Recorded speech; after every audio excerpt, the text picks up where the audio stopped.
सभी छात्र छात्राओं को मेरी तरफ से बहुत सारा प्रणाम और प्यार। तो मित्रों, कल मैंने एक विषय पर आपसे बोला था कि मैं अब ऑनलाइन ज़रूर आऊँगा। प्रयास यही रहेगा कि हर दिन मैं अपनी बातों को आप तक पहुँचाता रहूँ। तो इस प्रयास के लिए दोबारा मैं फिर से प्रयास कर रहा हूँ आप लोग के बीच आकर। तो मैं इधर उधर की बातें आज भी ना करते हुए सीधे टॉपिक पे आता हूँ कि आज हम लोगों को पॉलिटी में क्या पढ़ना है। तो जैसे कि और वीडियोस मेरी जो पढ़ी उसको भी आप लोग देखिएगा। तो उसमें एक कहानी के रूप में आप देखिए, तो छोटा सा एक प्लॉट तैयार करते हैं कि भारतीय राज्य व्यवस्था मैंने बोला था मैं डिस्कस करूँगा। तो भारतीय राज्य व्यवस्था की शुरुआत भारत में कैसे हुई, सबसे पहले हमको ये जानना है। आप भारत देश के नागरिक हैं और भारत के इतिहास के यदि आप नहीं जानते हैं तो फिर ये बहुत ही ज़्यादा शर्म की बात है कि भारत के इतिहास हम लोग नहीं जानते। तो भारत में अगर मैं इसके प्राचीन, मध्य और आधुनिक इन तीनों कॉम्बिनेशन में प्राचीन और भारत और मध्य भारत की बात करूं तो भारत में हमेशा राजतंत्र रहा है। भारत में कोई लिखित संविधान जैसी कोई भी व्यवस्था नहीं थी, ये सब आप लोग भी जानते हैं। अंग्रेजों के आने के बाद, आज़ादी के बाद पूरे देश को सेंट्रलाइज करने के लिए संविधान बनाया गया। पूरे देश को समान नागरिक संहिता से जोड़ा गया, समान रूप से सबके अधिकारों को एक साथ लेने की बात की गई, सबको शिक्षा का अधिकार देने की बात की गई, सबको सभी प्रकार के धर्मों को मानने की अधिकार दिया। मतलब कुल मिला के एक डेवलप सोसाइटी, जो डेवलपिंग कंट्री में डेवलप सोसाइटी कैसे डेवलप होते हैं इसकी अवधारणा हमको अंग्रेजों के जाने के बाद संविधान निर्माण के पश्चात हुई। तो भारत में यदि हम कहें कि संविधान कहाँ से आया, इसका प्रकाश क्या है, इसका बिंदु क्या है, तो उसकी सीधी बात यह है कि जब अंग्रेज भारत आए 1599 ईस्वी में ईस्ट इंडिया कंपनी की स्थापना होती है। 1600 में ईस्ट इंडिया कंपनी भारत आती है। उसका मुख्य कार्य सिर्फ व्यापार करना था। वो व्यापार करती है, उसका उद्देश्य भारत में व्यापार करना। अब इसको इसका कॉन्सेप्ट ये है कि क्यों व्यापार करना था, या और कोई कंट्री नहीं थी व्यापार करने के लिए?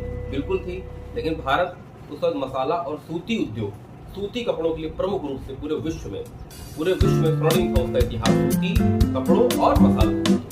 तो अंग्रेजों को एज एग्जाम्पल ऐसा मान लीजिए कि कोई अंग्रेज 100 रुपए का मसाला खरीद के जा रहा है तो वो उसको ब्रिटेन जाके 50,000 में बेच देता है। 50,000 रुपए का प्रॉफिट, उसके आने जाने का किराया खर्चा सब कुछ निकलने के बाद भी वो 25,000 का फायदा होता था। इसलिए उसने सबसे पहले भारत में आने के लिए शर्त रखी, हमको सिर्फ और सिर्फ व्यापार करना है। और वहाँ की जो महारानी साम्राज्य थी, वहाँ की उनसे परमिशन लेकर वो भारत आते हैं और अपना व्यापार शुरू करते हैं। व्यापार करते 100 साल बीत जाते हैं। तो भारत के जो राजाओं का जो सिस्टम शुरू से रहा है, ये आपस में भी युद्ध किया करते थे, इनको बाहर की शक्तियों से कोई मतलब नहीं। आप देख लीजिए मध्यकालीन भारत का इतिहास उठाकर देख लीजिए, उसके पहले का इतिहास देख लीजिए। मोहम्मद बिन कासिम ने सबसे पहली बार पहला मुस्लिम आक्रमणकारी था, पूछा भी गया है। मोहम्मद घोरी को देख लीजिए, मोहम्मद गजनवी को देख लीजिए, बाबर को देख लीजिए, सबका इतिहास उठा के देख लीजिए। क्या भारत के शासक इतने कमजोर थे कि बाहरी शक्तियां उन पर हावी हो जाए? इम्पॉसिबल, कतई नहीं। लेकिन यहाँ के राजाओं और में अनेकता बहुत थी, एकता नहीं थी। वो बाहर की शक्तियों का सामना नहीं कर पाते थे। इसीलिए समय समय पर तमाम आक्रांताओं द्वारा भारत पर आक्रमण हुए हैं और सफल आक्रमण हुए हैं। ठीक है, तो 100 साल के व्यापार करने के पश्चात अंग्रेजों को यह पता चल गया कि भारत में शासन तो भी करना आसान है, व्यापार भी करना आसान है, शासन भी करना आसान है। तो सबसे पहली बात 1773 का रेगुलेटिंग एक्ट आता है। उसके पहले 2 प्रमुख महत्वपूर्ण युद्ध हो चुके हैं, 1757, 1764। ये जो चीजें मैं बोल रहा हूँ कृपया कॉपी उठाइए और नोट करते जाइए। एक प्लॉट है, ठीक है। 1757, 1764 के वॉर में अंग्रेजों ने ये साबित कर दिया, उनके आधुनिक हथियारों ने साबित कर दिया कि वो कहीं न कहीं भारतीयों से युद्ध में भी श्रेष्ठ हैं। वीर नहीं है, आधुनिकता है उनके पास, इसलिए वो श्रेष्ठ हैं। वीर तो भारत से ज्यादा, भारत के शासक से ज्यादा वीर कोई नहीं है, कोई रहा भी नहीं। वो उनकी आदत थी कि अगर मान लीजिए दो आक्रमणकारी और भारत के साथ युद्ध कर रहा है तो आक्रमणकारी का तलवार अगर गिर जाती थी, मान लीजिए बाई चांस लड़ते हुए, तो हमारे भारत के राजा उसको उठाते थे, उठाओ वो तलवार तुम उठाओ, तभी मैं तुमसे लड़ूंगा, मैं निहत्थों व्यवहार नहीं करूंगा। तो कुल मिला के कहने का मतलब ये है कि हमारे भारत के जो राजा थे वो वीर बहुत थे, लेकिन चालाक नहीं थे, एकता नहीं थी, आपस में ही लड़ा करते। और छल कपट जैसी चीजें तब भारतीय शासकों में कम हुआ करती। तो सीधा सा मोरल हमारा जो प्लॉट तैयार हुआ, अंग्रेज क्यों आए व्यापार करने आए, लेकिन यहाँ रहते रहते रहते वो धीरे धीरे शासन में हस्तक्षेप करने लगे। दो प्रमुख वार होते हैं, 1757 का प्लासी, 1764 बक्सर। उसके बाद भारत की सत्ता पर अंग्रेजों ने अपना आधिपत्य धीरे धीरे ही सही लेकिन स्थापित करने का एक शुरुआत कर दिया। तो ये बात जब पता चली महारानी को, तो महारानी को ऐसा लगा कि जो व्यापारियों का समूह भारत में व्यापार करने के लिए गए, जो भारत में जिन व्यापारी का समूह इंग्लैंड से व्यापार करने के लिए भारत में आया था, कल को वही व्यापारी इतनी ज्यादा मात्रा में धन और संपदा इकट्ठा न कर ले भारत से कि लौट के आए वो ब्रिटेन का इतिहास ही बदल दें और यहाँ की सत्ता में खुद काबिज हो जाए। ये डर महारानी को था। तो ये डर महारानी को सता रहा था कि हमारे व्यापारी जो हमसे परमिशन लेके भारत में व्यापार करने गए, क्योंकि महारानी का तो खबर जाती रहती थी कि वहां के व्यापारी इतना कमा रहे हैं, इतना कमा रहे। भाई सीधी सी बात है, छोटा सा एग्जांपल मैं आपको दे रहा हूँ, उससे समझने का इसको प्रयास करिएगा। मान लीजिए मैं एक कंपनी का मालिक हूँ और मेरा एक जूनियर है या मेरे अंडर में काम करने वाला एक व्यक्ति है जो मेरे से परमिशन लेके, जो आज तक मुझ पर आश्रित था, आज मुझसे परमिशन लेके वो बाहर जा रहा है व्यापार के लिए या किसी कार्य के लिए। और कल को मान लीजिए मैं उसको मंथली 8,000 रुपए सैलरी दे रहा हूँ और वहां जाके 8 लाख रुपए वो कमा रहा है हर महीने, तो क्या इस बात की गारंटी है कि वापस आके फिर से मेरे यहाँ नौकरी करेगा? नहीं करेगा। क्योंकि संसाधन जब आदमी के पास पर्याप्त हो जाते हैं तो व्यक्ति विशेष का दिमाग और उसकी भावना, उसका विचार सब बदलने लगते हैं। तो कहानी में मोड़ कुछ इस तरह है कि महारानी ये है, अब इनसे कुछ व्यापारियों ने परमिशन लिया कि महारानी मुझे यहाँ जाना है व्यापार करने के लिए, मेरा मुख्य उद्देश्य व्यापार है। लेकिन व्यापार तो इन्होंने किया, लेकिन साथ साथ विस्तार भी कर लिया, वहां पे कब्जा करना शुरू करे, तो और अधिक मात्रा में पैसा, धन, संपदा, सोना, ये सब किसके पास इकट्ठा हो रहा है? उन्हीं व्यापारियों के पास इकट्ठा हो रहा है मेरे दोस्त, जो अंग्रेज भारत में आए व्यापार करने के लिए। तो महारानी ने उन पे लगाम लगाने के लिए, उनको दिखाने के लिए कि बेटा कितना भी तुम उड़ लो, लेकिन बाप जो होता है वो बाप होता है। तो समय समय पर महारानी अपने व्यापारियों के उस समूह पर एक लगाम लगाने के लिए महारानी ने समय समय पर नियंत्रण अधिनियम, जिसको इंग्लिश में रेगुलेटिंग एक्ट बोलते हैं, उसको भेजना शुरू कर दिया। तो आप लोग नोट करिए कि आपको पढ़ना क्या, 1773 का रेगुलेटिंग एक्ट आपका मोस्ट इंपोर्टेंट टॉपिक, को पढ़िए। क्वेश्चन अब इसमें से नहीं पूछा जाता, लेकिन आपको जानना है जरूरी, मेंस में कभी कभी हो सकता है कि इसमें से कोई क्वेश्चन या प्री में ही कोई क्वेश्चन कंसेप्ट से आ जाए। तो 1773 का रेगुलेटिंग एक्ट कहाँ से आया? ब्रिटेन से आया। किसने भेजा? महारानी ने भेजा। क्यों भेजा? अपने कंपनी के व्यापारियों पर नियंत्रण रखने के लिए भेजा कि बेटा बाप तुम्हारे हम ही हैं, तुम जाए जहां भी रहो, लेकिन डोर तुम्हारी मेरे ही हाथ में है। अब 1773 को हम पढ़ने के पश्चात 1781 पढ़ेंगे, एक्ट ऑफ सेटलमेंट। ये वो सेटलमेंट एक्ट है जो 1773 में जिन कमियों पर महारानी ने फोकस नहीं किया था, उन कमियों को दूर करने के लिए 1781 का एक्ट ऑफ सेटलमेंट आता है। फिर उसके बाद पिट्स इंडिया एक्ट 1784, नोट कर लीजिए आप लोग, 1784 पिट्स इंडिया एक्ट आता है। फिर 1786 का राजलेख आता है। फिर 1786 के बाद 20 साल की सबसे पहली बार अंग्रेजों को 20 साल के लिए व्यापार में छूट की बात की गई। तो अगला अधिनियम हम पढ़ेंगे 1813, और उसके बाद फिर 20 साल की छूट मिलेगी तो 1833, 1853।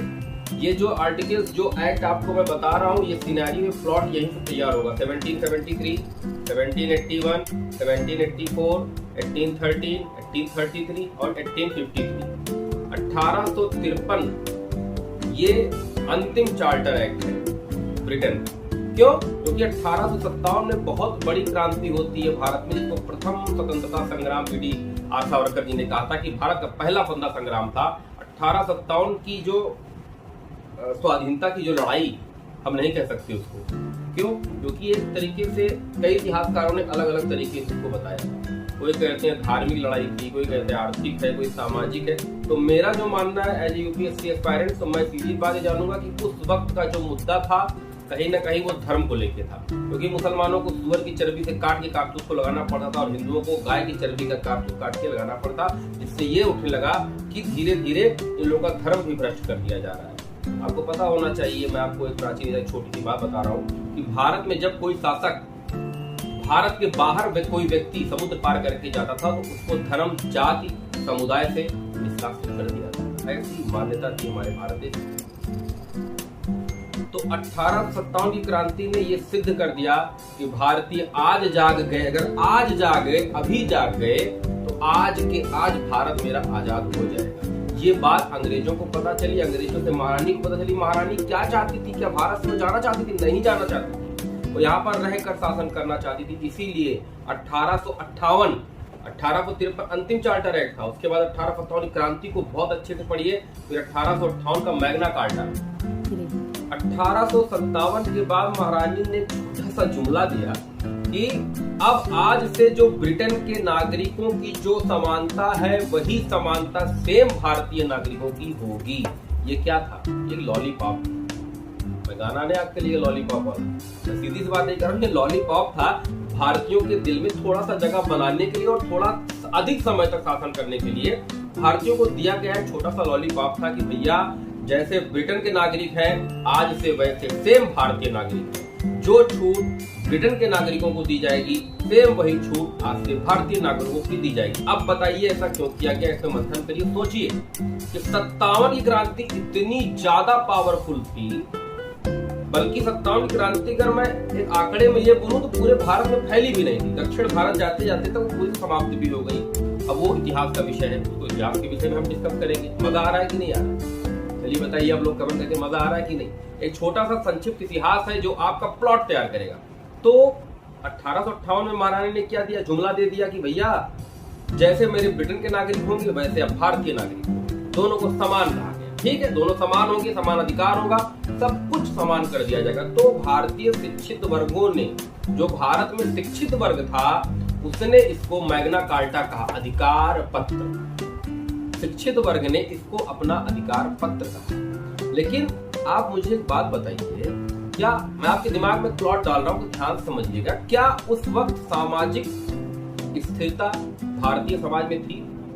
क्या उस वक्त ऊंच और नीच जो दो खाइयां हमारे यहाँ आज भी भरते भरते बहुत समय लग रहा है, क्या उस वक्त ये बहुत अच्छी थी? क्या उस वक्त का समाज अर्थव्यवस्था अच्छी थी? तो हम ये कैसे कह सकते हैं कि मैग्ना कार्टा का जो प्रभाव था वो भारत के सभी वर्गों पर पड़ेगा? इम्पॉसिबल, कभी नहीं पड़ेगा। तो आप अपने मन में, मस्तिष्क में बिठाइए कि महारानी ने कहा कि सभी भारतीय समान होंगे। तो आप ये बताइए, जो शिक्षित वर्ग है उन्होंने ही मैग्ना कार्टा का पूरे भारतवर्ष से नहीं कहा है। क्यों? अब पूरे भारतवर्ष में आप जान लीजिए, मैं छोटी सी कहानी सुनाऊंगा कि भारतीयों को यही नहीं पता था अंग्रेज कहां से आए, क्या कोई मतलब नहीं था। जो पढ़े लिखे वर्ग थे उन्हीं के हाथों में पूरा भारत था। तो महारानी ने क्या किया कि पढ़े लिखों को छूट दे दी। तो जो इनका और समाज का जो प्रतिनिधित्व करते थे वो पढ़े लिखे लोग करते थे। तो पढ़े लिखे लोगों को छूट मिल गई, तो पढ़े लिखे लोग खुश हो गए। और जब पढ़े लिखे लोग खुश हो गए तो उनसे जुड़े पूरे भारतीय समाज की सभी जातियां, सभी धर्म के लोग, जिनको टैकल करने की पावर उनके अंदर में थी, वो सब ऑलरेडी खुश हो गए। तो महारानी को इतना पता था कि समाज, भारतीय समाज में सबको एक तरफ से छूट देने की जरूरत नहीं है, एक जुमला फैला देना है कि सबको छूट मिलेगी। तो 10% व्यक्ति ही 90% जनसंख्या को ऑटोमेटिक कंट्रोल करते हैं। समझ में आया? मैग्ना कार्टा 1857 क्रांति के बाद मैग्ना कार्टा आया। मैग्ना कार्टा में ब्रिटेन और भारतीय नागरिकों को समानता की बात की गई और भारतीय शिक्षित समाज ने इसको अपना अधिकार पत्र कहा, महारानी द्वारा दिया गया अधिकार पत्र कहा। और इसी समय भारत की साम्राज्ञी भी उनको घोषित किया गया। ब्रिटेन की महारानी अब भारत की भी महारानी है, तो इसका मतलब कंपनी का शासन अब यहाँ पर समाप्त हो रहा है और पूरा का पूरा जो उसका पावर है वो महारानी के हाथ में आ रहा है। देखिए क्या खेल खेला है। 1600 में आया ये व्यापार के लिए, तो धीरे धीरे विस्तार किया, शासन किया। यहाँ से जितनी चीजें संबंधित हुई, लूटा लपाटा जो भी करना था किया, वो मैं आगे डिस्कस करूंगा। फिर 57 क्रांति के बाद जब लगा कि अंग्रेजों की नींव हिल जाएगी, तब महारानी ने सीधे महारानी की एंट्री हो गई। अब महारानी की एंट्री हो गई, भैया हम आ गए, अब बताइए क्या करना है। बच्चों ने हमारे गलती कर दी, मम्मी आ गई, अब बताइए मम्मी क्या करेगी। तो मम्मी ने क्या किया, कहा हमारे लिए हमारे काला वाला बच्चा, गोरा वाला बच्चा, हमारे दोनों बच्चे समान हैं। अब ये नहीं पता मम्मी को कि काला वाला बच्चा अनपढ़ है, समान कहने से समानता नहीं हो जाती है। तो काले वाले बच्चों को कंट्रोल करने से टीचर को मैंने छूट दे दी, तो वो टीचर काले वाले बच्चों को ऑटोमेटिक कंट्रोल कर लेगा। मतलब शिक्षित समाज को कंट्रोल करने के बाद भारत में 90% के ऊपर का समाज ऑटोमेटिक कंट्रोल हो जाता था। क्यों? क्योंकि यही शिक्षित वर्ग जो भारतीय शिक्षित थे, यही पूरे के पूरे समाज को लेकर चलते थे। इनकी अच्छाई और बुराई ये दोनों का जो भी बताना था सब इनके ही माध्यम से होता था। तो आज आप लोगों को मैं काम दे रहा हूं कि 1600 ईस्ट इंडिया कंपनी का आगमन से लेके 73, 81, 84, 13, 33, 53, 58, 57 की क्रांति को ऐड करके इसमें आप पढ़िएगा। और यहां तक भारतीय राज्य व्यवस्था के पहले का इतिहास, जहां से भारतीय राज्य व्यवस्था स्टार्ट होगी वो 1947 के बाद होगी, लेकिन उसके पहले की जो चीजें वो आप मुझे पढ़ के कमेंट करके ये बताइएगा कि कहां कहां पे आपको चीजें समझ में आई और कहां कहां पर नहीं आई, और जहां पर नहीं आई वो कॉन्सेप्ट मैं यहाँ क्लियर करूंगा। तो बाय द वे मित्रों, आज की जो एक प्लॉट था वो यहीं तक था। मुझे लगता है कि अगर आप इसको पढ़ने बैठेंगे तो 2-3-4 घंटे यूं ही चले जाएंगे, बहुत प्यार और बहुत मोहब्बत से। तो जो प्लॉट मैंने आपको तैयार किया वो कहानी आपके मन मस्तिष्क में छप गई होगी, और आप एक प्रयास, अब आपको क्या करना है, प्लॉट तैयार है, बस आपको भरना है। कॉन्सेप्ट आपको पता है, अब फैक्ट आपको किताब से पढ़ना है, भरना है। तो मैं आपको सूचित कर दूं कि सारे बच्चे जो वीडियो देख रहे हैं और जो आगे बढ़ना चाहते हैं, अपना बेस मजबूत करना चाहते हैं, वो एनसीईआरटी से जुड़े। एनसीईआरटी खरीदिए आप लोग भारतीय राज्य व्यवस्था की, और उससे और एक सहायक पुस्तक का अगर आप लेना चाहते हो, लक्ष्मीकांत मैं प्रेफर नहीं करूंगा, बहुत ज्यादा डीप है, लेकिन तब भी लक्ष्मीकांत जरूर ले लीजिए, क्योंकि उसमें जो चीजें मैं पढ़ा रहा हूँ सिर्फ उसको पढ़ लीजिए, उसके कंसेप्ट जान लीजिए, आप उसके फैक्ट जानिए, कंसेप्ट में बता ही रहा हूँ। तो मित्रों, आज का ये काम मुझे लगता है काफी ज्यादा हो गया है। तो इसके बाद हम 1858 के बाद कल बात करेंगे 1892, 1909, 1919 मॉन्टेग्यू शंकुरदार, 1935 भारत शासन अधिनियम, फिर 1942, 1946 कैबिनेट मिशन, फिर 1947 हम भारत को आजाद कर देंगे। और कल की क्लास में भारत आजाद होगा, और परसों की क्लास में इसकी प्रियम्बल बनेगी, और उसके नरसों की क्लास में हम डीपीएसपी बताएंगे, और उसके बाद हम फंडामेंटल राइट बताएंगे। बस जुड़े रहिए और देखते रहिए फ्यूचर आईएएस एकेडमी के टीचर डॉक्टर प्रेम पांडे का ये लेक्चर मिस नहीं होना चाहिए। तो मेरे प्यारे दोस्तों, मित्रों, भाइयों, मैं कभी ये नहीं कहूंगा सब्सक्राइब करिए, शेयर करिए, या जो भी करना है वो करिए। आपको अच्छा लगे करिए, नहीं लग रहा है तो उसको मत करिए।